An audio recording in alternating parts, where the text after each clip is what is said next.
Tu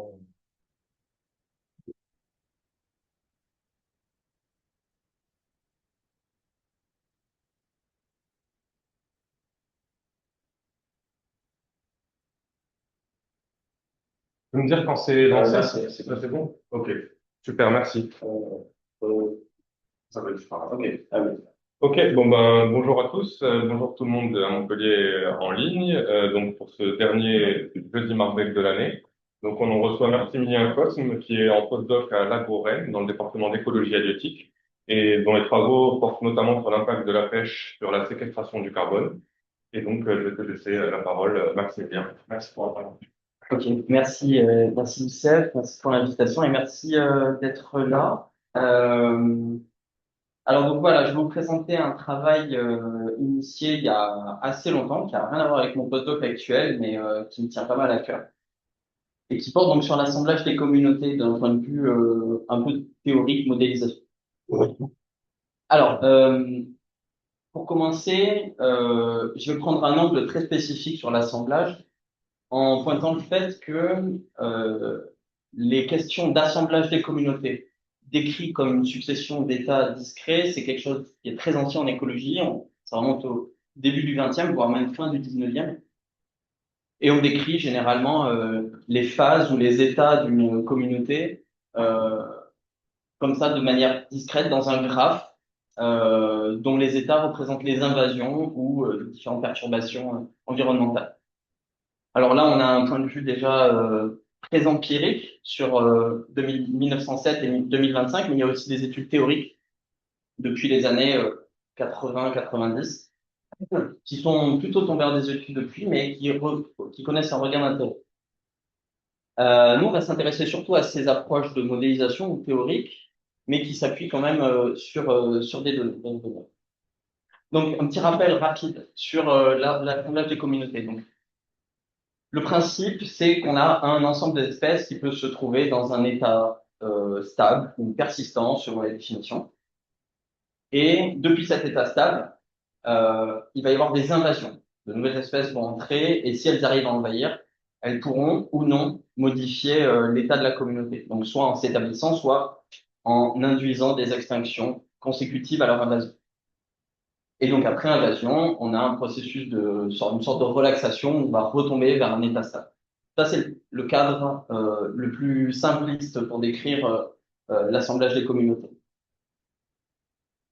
Et en fait, cette dynamique-là, elle peut être facilement représentée sous la forme d'un graphe, qu'on va appeler graphe d'assemblage, dans lequel les nœuds de ce graphe seront les états stables de la communauté, les configurations où les espèces coexistent, et les arêtes, les flèches dans ce graphe correspondront aux invasions, suivies ou non, et c'est implicite dans le graphe, d'extinction potentielle.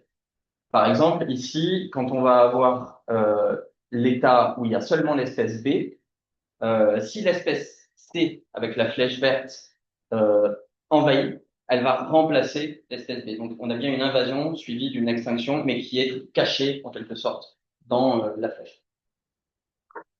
Alors, ces graphes d'assemblage, ils ont été discutés, explorés en écologie, mais finalement assez peu au regard des études en écologie des communautés sur les questions d'assemblage. On a typiquement cette étude de 2003 de Warren et collaborateurs qui réalise un graphe d'assemblage expérimental, testant toutes les invasions possibles depuis tous les états stables d'une communauté. Gros travail logistique.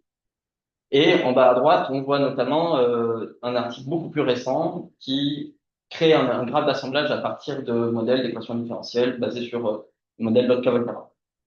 Et en fait, on voit au cours du temps une évolution, une augmentation du nombre d'occurrences d'articles associant assemblage des communautés et graphe d'assemblage.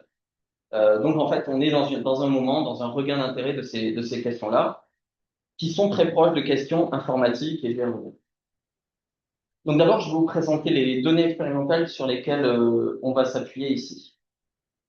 Donc notre système qu'on va suivre de bout en bout, c'est un système de 6 espèces de protistes qui interagissent par de la prédation, de la compétition, etc., et qui dépendent d'une ressource basale qui est implicite et qui est non limitée de bactéries.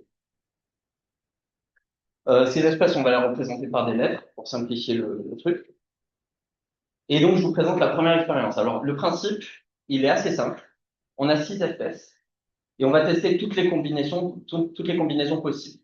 Donc, on a 6 espèces. Les espèces sont soit présentes, soit absentes. Donc, ça nous fait 2 puissance 6, c'est-à-dire 64 combinaisons. Et en fait, chacune de ces combinaisons va être répliquée 6 fois et on va suivre l'évolution de ces communautés. On va suivre notamment les extinctions puisqu'il n'y a pas d'invasion dans ce cas-là. On va regarder la communauté tous les 28 jours jusqu'à 266 jours ou jusqu'à stabilisation de la communauté dans un état suffisamment stable, c'est-à-dire observer sur 3 census successifs. Si on observe trois fois d'affilée le même état, alors on considère qu'il est stable. Et on va se poser la question de quels sont les états stables finaux et dans quel ordre les extinctions interviennent. Donc là, on a un exemple de 2 états initiaux, APT et PT, et on a le suivi temporel de la communauté initiale. Et on va voir que toutes les communautés, par exemple, dans l'état initial APT, non, la plupart des communautés initiales tombent dans l'état vide, où toutes les espèces disparaissent. Mais il y a quelques contre-exemples, comme une communauté où ça se stabilise dans T. Et une fois qu'on est là-dedans, c'est ça. Euh, dans l'étude, dans cette expérience de 1998, euh, les auteurs identifient 8 états stables. Alors, ce qu'ils appellent stable, c'est quelque chose d'assez particulier. Parce qu'en fait, on voit ici, par exemple, dans l'expérience où il y a les espèces P et T, que la combinaison PT peut persister longtemps, peut persister jusqu'à 210 jours. Mais il y a des cas où cette combinaison s'effondre vers l'état P, l'espèce T disparaît. Donc dire que c'est stable en général, c'est un peu trop restrictif. Dire que ce P est le seul état stable est trop restrictif, puisqu'en fait on voit que ça peut persister très longtemps, la combinaison PT. Mais du coup, ce qu'on va faire, c'est qu'on va définir 2 types d'états stables, qualitativement différents, des états nécessairement stables, c'est-à-dire qu'une fois qu'on est là, on est sûr d'y rester. Et une fois qu'on est dans PT, on peut y rester, mais une extinction peut survenir. Ce qu'on va faire, c'est qu'on va prendre ces données temporelles et on va les travailler un petit peu pour les synthétiser en quelque sorte. C'est-à-dire qu'on va prendre les états discrets et on va représenter les transitions entre ces états-là sous la forme d'un graphe, comme on le faisait avec les graphes d'assemblage, mais là, ce ne sont que des extinctions, il n'y a pas d'invasion. Donc, par exemple, l'expérience avec l'état initial APT se traduit dans un graphe, dans une structure de données, comme celle-ci. Je passe maintenant à la deuxième expérience, qui est liée, en fait, qui est consécutive à la première, puisqu'en fait, ça fait partie de la même thèse d'Anita Weatherby. Et donc, ce qu'ils ont fait, c'est qu'ils ont pris les 8 états stables qu'ils ont observés expérimentalement, et ils ont dit, ben, on va tester toutes les invasions possibles. Chaque invasion a été répliquée 6 fois, et on en suit, pareil, tous les 28 jours, l'état de la communauté. Donc, la question qu'on va se poser, c'est quelles invasions, depuis quels états mènent à quel autre état stable? Et est-ce qu'il y a de nouveaux états stables qui apparaissent? Donc, un exemple ici. Si on est dans la communauté BP et qu'on introduit l'espèce T, on va arriver sur l'état BPC. Et on sait, à partir de là, qu'il est possible à la fois de perdre B et C, qui va nous amener à l'état P. Et ça, c'est vraiment les données telles qu'elles sont disponibles dans l'expérience. Et nous, on va s'intéresser non pas à l'invasion, parce que c'est un événement décidé, contrôlé par l'expérimentateur. Ce qui n'est pas contrôlé, c'est les extinctions qui vont suivre l'invasion. Donc ça va être nos données les plus importantes parce que c'est les invasions, c'est les extinctions qui révèlent plutôt la structure des interactions entre les espèces, l'effet qu'elles ont les unes sur les autres. Alors, une fois qu'on a décrit ces 2 expériences, les données se présentent comme ça. Donc la première expérience à gauche, la deuxième avec les invasions à droite, où je rappelle, on ne représente que les extinctions. Et ce qui est intéressant, c'est de voir qu'est-ce qu'il y a de nouveau entre les 2 jeux de données. Donc là, ce graphe, il représente en orange les observations état et transition, extinction en l'occurrence, observées dans la première expérience. En violet, celles qui sont observées dans les deux expériences. Et en bleu, quelques-unes qui sont rares, mais très significatives, en bleu, qui sont observées uniquement dans la deuxième expérience. Et ça va être notre jeu de données. Et avec ce jeu de données, on va inférer un modèle. On va construire logiquement un modèle. Donc, je rappelle, on a nos données qui sont des transitions et des états stables. Les états stables qui sont ici, c'est les états qui n'ont pas de transition sortante, qui ne subissent pas d'extinction. Et ces données-là, elles vont nous servir à filtrer les modèles qui vont être valides. C'est-à-dire, si un modèle ne reproduit pas ces observations, il est considéré comme non valide. Et on va y ajouter une connaissance a priori qui correspond en fait à la connaissance des interactions entre les espèces. Donc ça va être, par exemple, donc là, dans ce graphe en haut, les interactions négatives vont être avec un bout rond et les interactions positives avec un embout pointu. Et la question, ça va être, voilà, on sait qu'il y a ces interactions-là, on a des doutes sur certaines, mais avec cette connaissance-là, qu'est-ce qu'on peut dire avec cette connaissance et ces données? Donc ça, on va le donner à manger à un algorithme d'inférence logique développé par des informaticiens en biologie des systèmes. Et cet algorithme, il va inférer le modèle selon deux critères. Un critère de minimisation de la déviation, c'est-à-dire on essaye de pas prédire trop, c'est-à-dire on essaye de prédire au plus possible les observations et pas tout et n'importe quoi. Et le deuxième critère, ça va être la parcimonie, c'est-à-dire on va faire un minimum d'hypothèses sur le nombre d'interactions. Si tout le monde interagit avec tout le monde, on peut à peu près tout se passer, et c'est pas ce qu'on veut. On veut rester assez proche des données. Et donc, ce qu'on va obtenir à la fin, c'est un modèle logique qui décrit des événements d'extinction, mais de façon mécanistique, non plus descriptive, mais mécanistique. Où on va avoir les espèces. Alors, vous le voyez à droite, c'est plus, c'est moins. Je vais y revenir juste après sur qu'est-ce que ça veut dire. Mais on a un modèle qui est décrit par uniquement 14 règles d'extinction. On y rajoutera les 6 invasions spontanées. Et donc, ce modèle, c'est un modèle discret, un modèle qualitatif. Je vous fais un petit topo là-dessus, c'est très simple. On a juste des variables booléennes qui sont juste présentes, absentes dans le cas de l'écologie des communautés. Et on va définir un ensemble d'états initiaux, ou un, dans ce cas, et un ensemble de règles de type si alors. Par exemple, la règle 1 nous dit si l'espèce A est présente, alors les espèces B et C peuvent s'établir.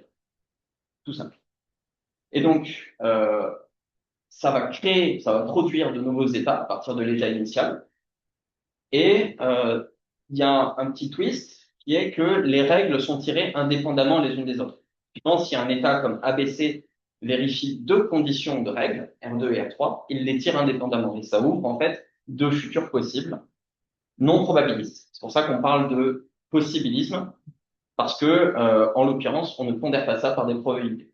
C'est possible, ça devient une chaîne de Markov ou un modèle, un processus décisionnel markovien. Mais là, dans notre cas, c'est juste un modèle possibiliste. Et quand on fait tourner par itération le modèle, on obtient l'ensemble des trajectoires possibles depuis un état initial ou un ensemble d'états initiaux. Et donc, c'est ce type de modèle qu'on obtient en sortie de notre inférence logique. Donc, notre modèle inféré, il est optimal, c'est-à-dire qu'il minimise la déviation et il maximise la parcimonie, c'est-à-dire qu'il minimise également le nombre d'interactions présupposées. Et la question, ça va être, OK, ce modèle, on est sûr qu'il reproduit par construction les extinctions observées. Mais les états stables n'ont rien à voir avec les extinctions, les états possiblement stables. Vous vous souvenez, possiblement nécessairement stables. Et là, ça va être ce cas-là, puisque dans cette expérience de Warren, qui est la deuxième expérience, donc, la plupart des états sont possiblement stables. Pourquoi je dis ça? Parce qu'en fait, dans la première expérience, un état comme BT, par exemple, lui, il s'effondrait vers vers l'état B, par exemple. Donc on sait qu'il est potentiellement instable, on sait qu'une extinction peut survenir, mais il est suffisamment stable pour que les expérimentateurs le considèrent comme stable. Et en fait, on comprend tout ça assez bien en écologie. La stabilité, c'est quelque chose de relatif à la durée d'observation, etc. Et c'est pas parce qu'un truc est euh, non asymptotiquement stable que c'est pas digne d'intérêt. Donc la question, ça va être de retrouver ces états possiblement stables.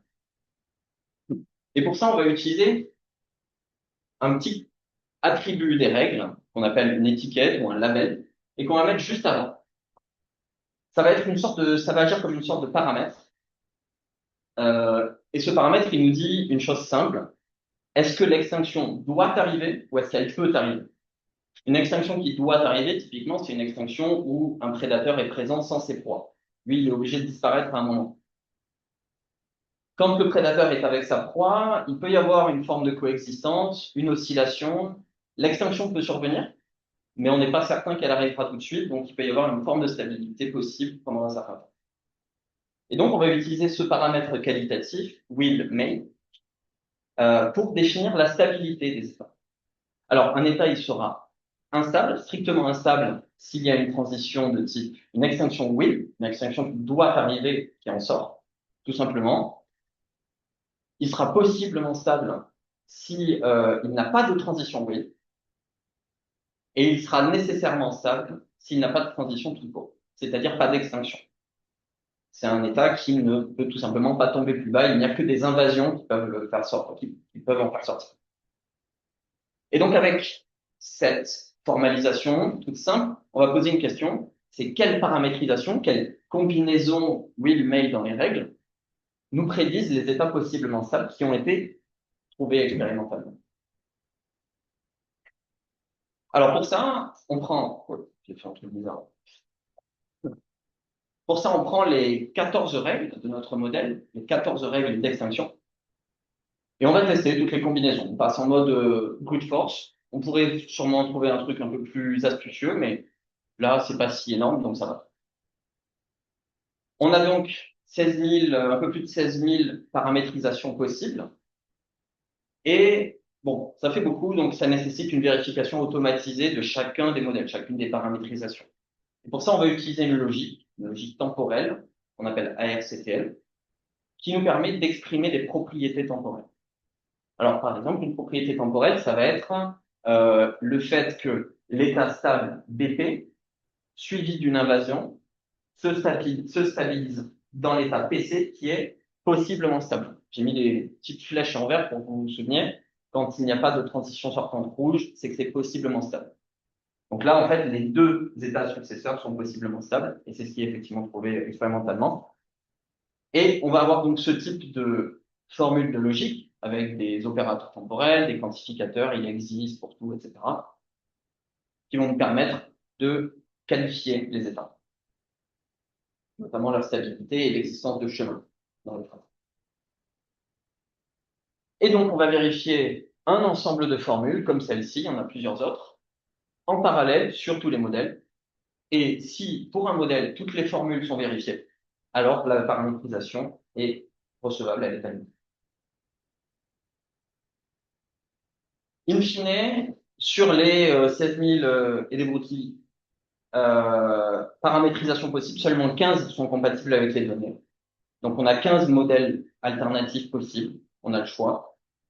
Euh, on va travailler sur la version la plus contrainte, c'est-à-dire avec le plus de will possible dans le système de règles. En fait, si toutes les transitions, tous les états sont possiblement stables, ça n'a plus tellement d'intérêt.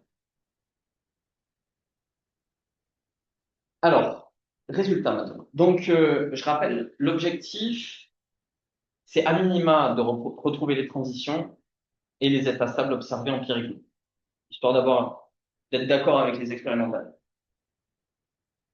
Donc, les états, ils sont soit possiblement, soit nécessairement stables, ce qu'on a identifié dans la première expérience et dans la deuxième. Et les arêtes de ce graphe nous décrivent les états, les arêtes nous indiquent les invasions suivies ou non d'extinction. Par exemple, quand on est dans l'état C, en bas à gauche, et qu'on introduit l'espèce B, on se stabilise sur l'état BC. Euh, Également, depuis ce même état C, on peut introduire B, mais également tomber sur l'état B. Donc, c'est-à-dire que B va remplacer C, en fait, dans cette trajectoire.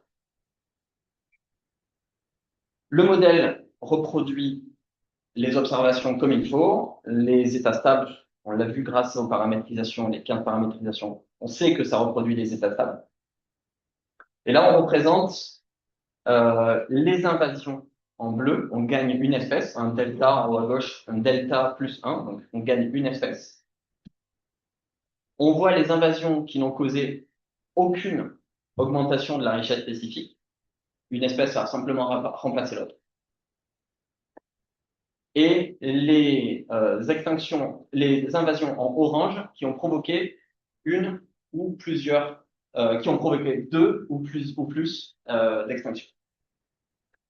En gris, on voit les invasions qui n'ont pas été observées expérimentalement, soit parce que le modèle est trop permissif, soit tout simplement, et c'est réel dans le cas, tous les états stables n'ont pas été soumis à invasion parce qu'ils ont été trouvés a posteriori. Je fais un petit retour en arrière.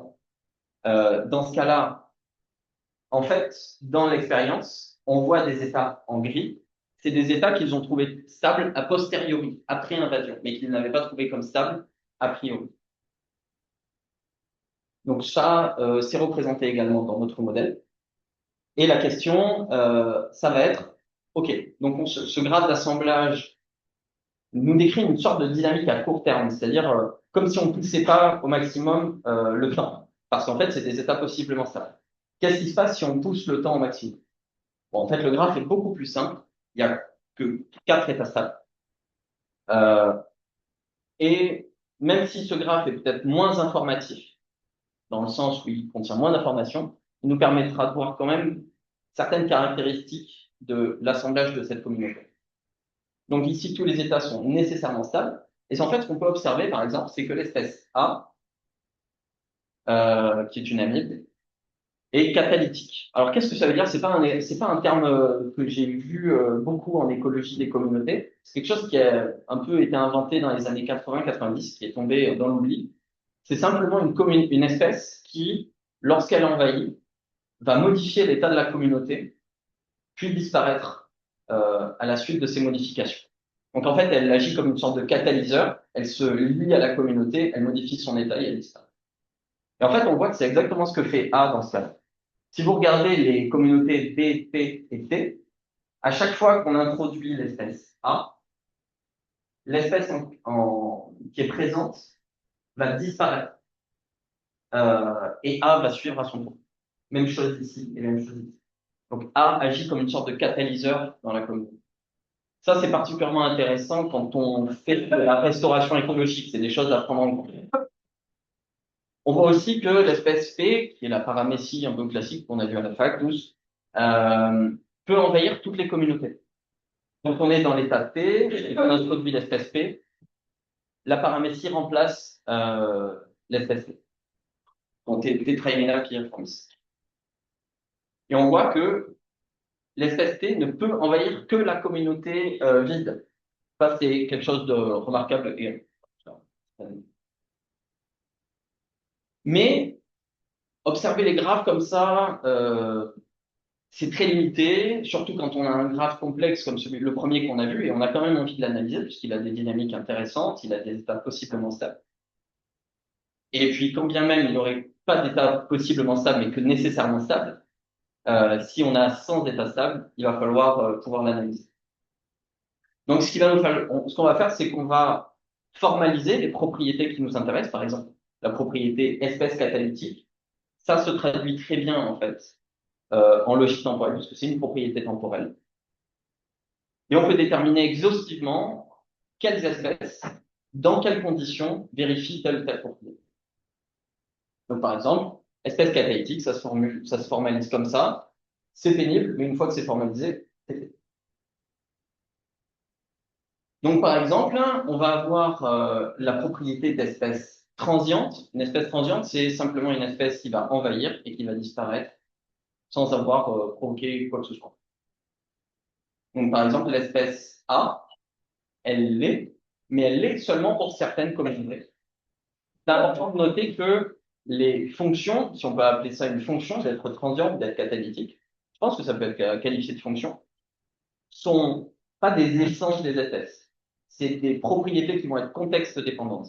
Une espèce, elle va être catalytique ou transiente dans certains contextes, mais pas dans d'autres. Par exemple, là, l'espèce A, dans ces deux états B et l'état vide, elle est transiente. Elle s'installe, puis elle disparaît là-dessus. E est transient dans tous les états et tous les autres ne sont jamais transients. Ne sont pas toujours transients.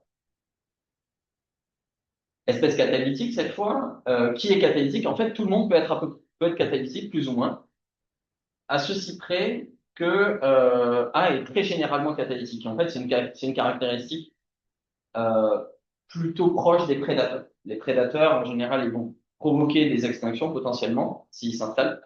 C'est pas nécessaire, bien sûr. Mais ils peuvent provoquer des extinctions puis disparaître à leur tour quand leurs ressources ont été épuisées. L'espèce T ne peut pas être catalytique, par exemple, parce que dans les règles, d'après ce qu'on a inféré des données, elle n'a aucun effet causal, en fait, sur les autres espèces. Donc, ce qui est intéressant, c'est aussi de voir la différence avec ce qui est discuté dans l'expérience, dans le modèle, dans le papier expérimental de 2003. En fait, il y a très peu d'espèces qui sont catalytiques. Il y a moins d'espèces qui sont catalytiques dans l'expérience que ce que nous trouvons dans le modèle. Ça, c'est lié notamment au fait que nous, on peut tester les invasions depuis plus d'états stables qu'eux. Donc, en fait, le modèle va étendre l'expérience, va la poursuivre en quelque sorte, et va nous permettre de prédire des propriétés que eux ne peuvent pas observer expérimentalement. Donc, c'est ce qu'on attend d'un modèle, d'étendre l'observation simple. Ce qui est remarquable, c'est deux choses, trois choses notamment. Donc, là, effectivement, ces deux espèces-là ne sont pas identifiées comme catalytiques dans l'expérience. Nous, on trouve que oui. Et surtout, l'espèce T est décrite comme catalytique, mais elle ne l'est pas dans le modèle. Et ça, c'est ce qui m'a intéressé le plus, c'est qu'en fait, ils ont observé un pattern dans l'expérience où depuis l'état BC, quand on introduit l'espèce T, il peut se passer différentes choses, mais notamment le fait qu'on tombe sur l'état B. Ils l'ont interprété comme le fait que l'espèce T excluait l'espèce C, puis disparaissait à son tour. En réalité, c'est pas ce qui se passe. L'espèce C, dans plusieurs occurrences, c'est un seul. Et par ailleurs, l'espèce B, on sait qu'elle peut être exclue par l'espèce C. L'espèce C peut être exclue par l'espèce B. Donc, l'inférence automatique du modèle nous permet de faire moins d'hypothèses que ce qu'ils ont fait expérimentalement et nous permet donc d'apprendre en fait des choses sur les interactions entre les espèces. Je termine sur ce dernier résultat qui concerne les états qui ont été perturbés par l'envahisseur. Mais l'envahisseur n'a pas forcément disparu après coup. C'est un petit peu différent des espèces catalytiques, c'est juste qu'elle s'éteint pas après. Bon voilà, je vous montre ça juste pour que vous ayez une idée. Essayez pas de lire un truc. Euh, et un dernier truc, la communauté ne présente pas de endpoint, c'est-à-dire des états qui ne seraient pas invasibles, ou alors qui seraient invasibles mais on retomberait dessus immédiatement. Ce cas-là n'existe pas, mais théoriquement, dans la plupart des papiers d'assemblage de communautés avec du local terrain, on peut le retrouver. Mais on retrouve ce qui est beaucoup discuté théoriquement, c'est-à-dire des cycles d'assemblage où on va avoir une série d'états stables qui vont être liés par des invasions et qui vont boucler entre eux. Bon, ça, là, on a un cycle de petite taille entre l'état P et PP qui est drivé, qui est induit par l'espèce E. Alors, je vais conclure sur des ouvertures qu'on a entamées déjà. La question classique avec ce type de méthode, qui a plutôt été utilisée jusqu'à présent dans des études d'écologie appliquée, d'agroécologie, d'halieutique, notamment avec le stage de Milena Ferré avec Fabien Loubec et Adrien Chevalier ici. Et la question typiquement que s'est posée Milena, c'est est-ce que je peux atteindre un état souhaitable qui concilie durabilité écologique, durabilité sociale, durabilité économique. Cette question-là, elle est intéressante. On peut savoir grâce aux outils classiques depuis quels états je peux atteindre ma cible de durabilité. Mais ce qui peut être intéressant, c'est quelle séquence d'action, quelle stratégie me garantissent d'atteindre ma cible de durabilité. C'est-à-dire, il y a des transitions qui sont induites par les humains, les choix de gestion, les politiques, etc. Et il y a les transitions environnementales, les événements climatiques, la dynamique des populations. C'est des choses que les humains ne contrôlent pas directement, la plupart du temps. Et la question, ça va être de voir ça comme une sorte de jeu, une sorte d'approche théorie des jeux où on va avoir l'environnement qui va jouer contre les gestionnaires. Et l'idée, ça va être de trouver des séquences d'actions qui vont nous garantir, quoi que fasse l'environnement, d'atteindre notre cible de durabilité. Et ça, c'est typiquement le genre de perspective qu'ont adopté les écologues des pâturages, quelque chose qui est assez peu développé en France, mais très développé en Australie et aux États-Unis, la Rangeland Ecology, qui déjà voyait cette histoire de jeu dans la gestion des pâturages. Et donc, ce travail a été initié avec Léo Exibart, qui est un informaticien de l'université Guttel-Eiffel à Paris. Et on va essayer d'étudier ce genre d'approche, d'employer ce genre d'approche pour la gestion des pâturages en Islande. C'est un cas d'application. Deuxième ouverture possible, aller vers des modèles probabilistes, des modèles temporisés ou des modèles multivalués avec des variables non plus booléennes, mais avec une, deux, trois, quatre, peut-être en continu également, quatre valeurs. Donc une première étape a été faite ici avec cette même approche de modélisation. Donc on peut déjà faire le modèle de communauté que je vous ai présenté de façon temporisée, de façon multivaluée. Mais il y a une exploration que je m'apprête à démarrer avec un informaticien de Nantes, Benoît Delay, qui a fait un séminaire Marbec il y a quelques mois d'ailleurs, à 7, et qui consiste en fait à associer à chaque transition, chaque règle, une probabilité de tir. On va avoir donc en fait une sorte de chaîne de Markov qu'on va pouvoir analyser de manière formelle avec les outils très proches, des outils très proches que ceux que je vous ai présentés. Et donc je termine par un appel aux écologues et aux socio-écologues qui seraient intéressés par des approches formelles, et notamment par l'idée d'utiliser des données qualitatives dont ils disposent parfois, mais qui sont très difficiles à inclure dans des modèles classiques quantitatifs. En fait, ces méthodes-là, je les ai employées moi-même pendant ma thèse sur des questions d'agroécologie en Afrique. D'autres les ont utilisées également pour la gestion des pâturages, pour l'halieutique également, toujours en s'appuyant sur des connaissances qualitatives. Alors, le processus n'est pas encore totalement rodé. Ce qui serait intéressant, c'est d'avoir une analyse automatisée des textes, des articles pour produire la règle automatiquement à partir de la lecture des articles avec des modèles de langage, par exemple. Mais déjà, à partir de ça, on arrive à avoir des prédictions plutôt robustes et parfois même des validations, comme on a pu l'avoir avec mon collègue pendant le test. Ce qui est intéressant également, c'est que dans une approche de gestion, il peut être intéressant d'étudier, d'analyser l'ensemble des trajectoires possibles. Si une trajectoire est très peu probable, mais qu'elle est très risquée, elle mérite l'attention des gestionnaires. Donc, c'est typiquement le genre de choses que nous permet d'explorer ce type de modèle possibiliste. Et pour terminer, donc les modèles discrets qu'on a ici, qui sont inférés automatiquement à partir des données, en fait, ils constituent une sorte d'armature logique très simple à potentiellement de futurs modèles quantitatifs. C'est-à-dire qu'à partir de ces modèles logiquement compatibles avec des données, on peut y rajouter des paramètres, rajouter des cinétiques, rajouter des probabilités, juste pour utiliser plus de données quantitatives si elles sont disponibles. Et je termine là-dessus. Merci pour votre attention.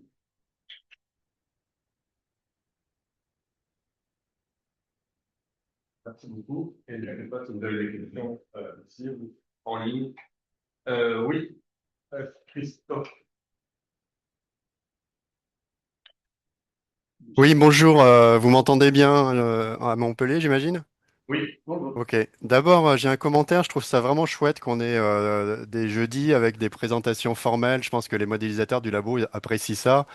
Et je voulais aussi associer l'orateur de la semaine dernière. Et donc, une petite question de savoir d'où ça vient, entre guillemets. Donc, toi, par exemple, quel est ton lien avec Marbec? Tu as parlé de Fabien. Euh, Peut-être ton lien, c'est avec Youssef. Donc, je voulais savoir d'où ça vient et encourager à ce que de temps en temps, on ait des présentations comme ça, un peu théoriques. Je trouve ça super. Et j'avais une Ouais, question, peut-être je termine juste. La question, c'est, donc tu fais un commentaire intéressant sur le fait des états stables, qui sont en fait une sorte de définition un peu théorique que l'espèce va persister jusqu'à temps plus infini, on va dire, et que ça n'a pas forcément d'équivalent expérimental, puisque forcément la durée de l'expérimentation est finie. Et donc tu dis que pour réconcilier un peu ça, tu proposes ces notions de possiblement et nécessairement stable, en disant avec justesse que écologiquement, c'est intéressant aussi d'avoir des informations sur des espèces qui persistent un certain temps, peut-être avant de disparaître. Et du coup, quand tu as fait ce commentaire, j'ai un peu perdu l'effet de comment tu définis ces possiblement et nécessairement. Est-ce que leur définition fait intervenir une sorte de durée de persistance? Du coup, si c'est le cas, est-ce que ça peut un peu influencer tes résultats en quelque sorte? Si par exemple tu considères que c'est possiblement stable à partir du moment où ça persiste pendant un certain nombre d'étapes d'état, est-ce que cette définition-là peut bah, voilà, avoir des conséquences sur le résultat que tu nous présentes ensuite? ouais. Ok, ben, merci pour la question. Juste donc pour répondre à la première partie, en fait, c'est Juliette Champagnac qui m'a invité parce qu'on était dans le même labo à l'agro à Rennes, avant qu'elle descende à Montpellier et que moi aussi, du coup. En fait, ces méthodes formelles, elles ont été développées par Cédric Gaucherel et Franck Pomereau. Et je les ai employées en fait depuis mon stage de M2 et pendant toute ma thèse. En fait, je suis un peu mordu, donc je continue à bosser dessus. Euh, et donc voilà, on travaille avec pas mal d'informaticiens effectivement, et l'idée c'est de créer une discipline commune d'éco-informatique, mais avec des méthodes, voilà, méthodes formelles de vérification. Alors pour la stabilité, oui, alors clairement, il y a quelque chose de plus ou moins arbitraire dans la définition d'une transition comme qui doit arriver ou qui peut arriver. Euh, La stabilité des États, elle est définie rigoureusement une fois qu'on a défini le paramètre qualitatif des règles. Mais effectivement, ce paramètre qualitatif, nous, on a essayé de l'ancrer dans quelque chose de cohérent théoriquement, je dirais, et parfois aussi observationnellement. Donc, par exemple, là, la règle 8, elle est notée will parce que dans aucun cas, l'espèce E persiste seule. Donc en fait, elle ne persiste jamais ni seule ni en combinaison avec d'autres espèces. Donc là, c'est appuyé sur les observations. Mais par exemple, les premières règles Will, 1, 2, 3 et 6, celles-ci, elles ont une forme d'arbitraire. Euh, En fait, elles ont été essentielles. Cette paramétrisation, elle a été choisie en accord avec les données. Il y a quelque chose, pardon, d'un peu circulaire en quelque sorte, dans le sens où les expérimentateurs ont identifié des états stables, possiblement stables ici, et on a choisi la paramétrisation qui collait avec ça. Effectivement, si on augmente le temps d'observation, le graphe ne ressemble plus du tout à ça, et le jeu de règles doit être paramétré différemment. Effectivement, il faut mettre à jour le modèle en fonction des données qui entrent. Donc ça correspond à ce que tu décrivais.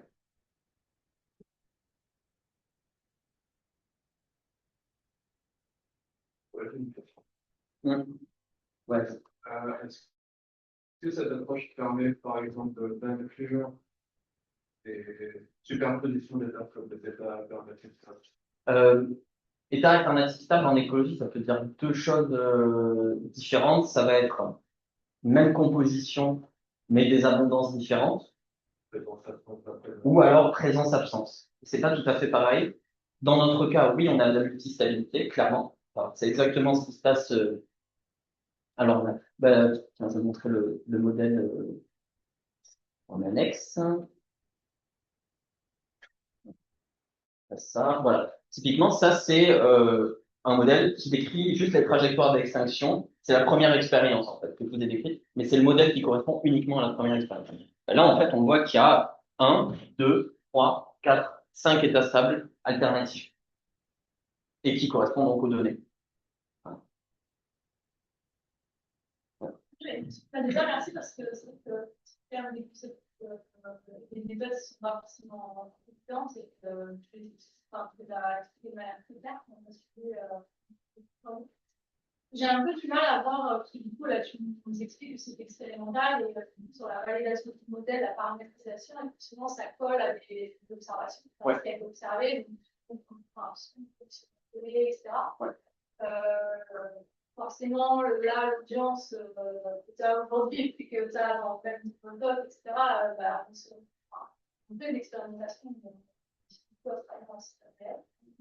et du coup, je me demandais, est-ce que tu as déjà essayé de confronter ces approches dans des systèmes type, type, etc., où des fois, on n'a pas forcément la quantité de données pour le valider.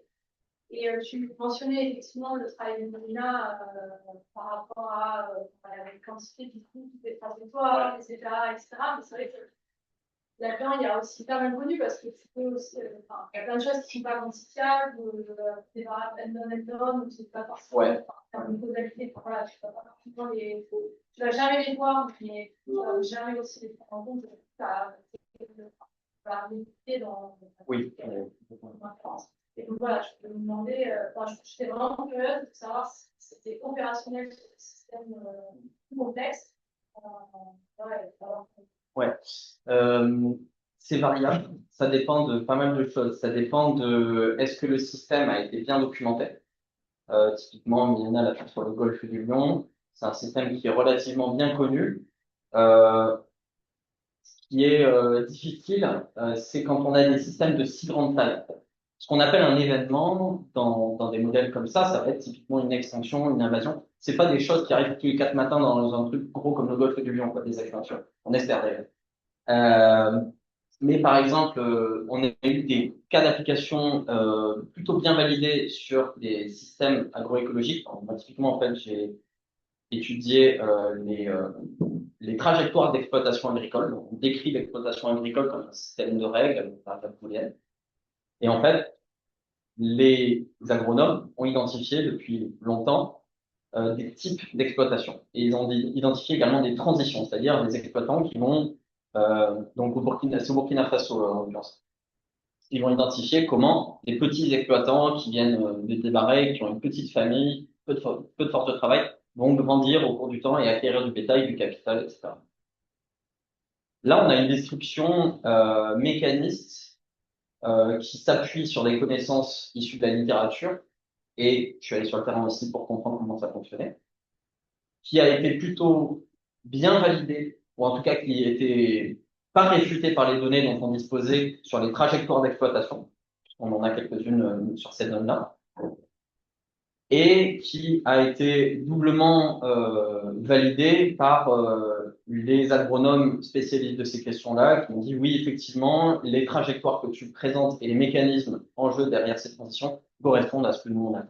Et il y a des trajectoires qui sont peu observées, mais qui sont très intéressantes. Donc, on va prédire un petit peu plus. Voilà. Donc là, il y a des cas d'application qui sont plutôt intéressants. Je pense qu'il faut faire attention quand même parce qu'en fait, on est tous un petit peu comme des lapins devant les phares avec les modèles. Des fois, on se fait un peu gaslight par les résultats et on peut prendre pour acquis ce qui est présenté. Il faut d'abord vraiment identifier le domaine de validité de ce type d'approche. En fait. Est-ce qu'il y a des systèmes sur lesquels ça s'applique plutôt que d'autres? Il y a une question à 7.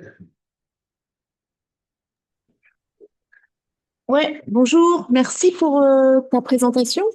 Moi, la question que j'ai, elle est plutôt relative à ton résultat.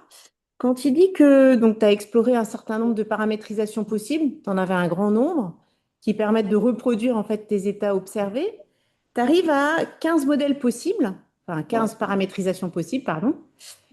Pour moi, ça, c'est le signe d'un résultat de non-identifiabilité. Et du coup, je voulais savoir comment est-ce que tu le traitais de ce point de vue-là. Comment est-ce que, parce que finalement, ce qu'on cherche toujours, c'est quand même à avoir une paramétrisation qui permette de rendre identifiable le problème.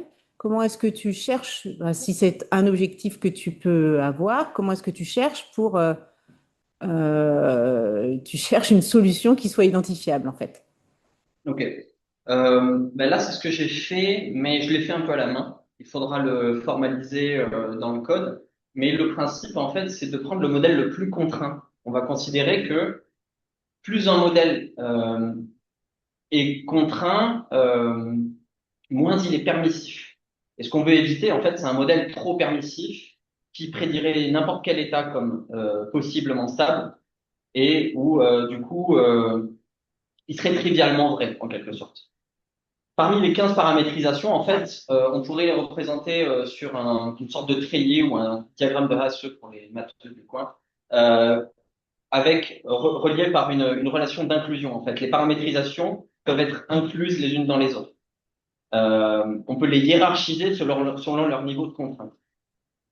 Et donc, voilà, je pense qu'il est intéressant d'étudier les 15 paramétrisations en parallèle, dire, OK, je sais pas si telle règle, elle est will ou elle est may, mais je vais quand même tester et voir l'impact que ça a sur mes prédictions. Est-ce que telle espèce, elle est toujours catalytique dans tel état ou est-ce qu'elle est toujours transiente? Et ensuite, a posteriori, essayer de raffiner cette prédiction pour aller vers quelque chose de plus rigoureux, quoi, voilà, plus parcimonieux.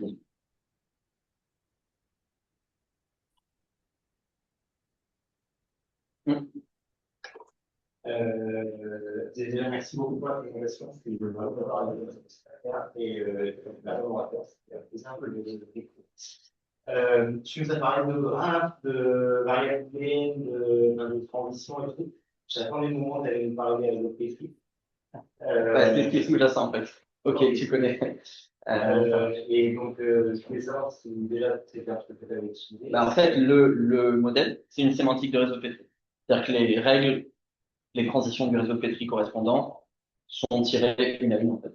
Je ne sais pas si je fais un réseau de Petri. Mais oui, le modèle formel sous-jacent, c'est un réseau de Petri avec des petites extensions. Alors, il y a des contraintes, des règles, des transitions prioritaires, des arcs de lecture, des arcs inhibiteurs et des arcs resets. Je sais pas si tu... Voilà. Donc oui, complètement.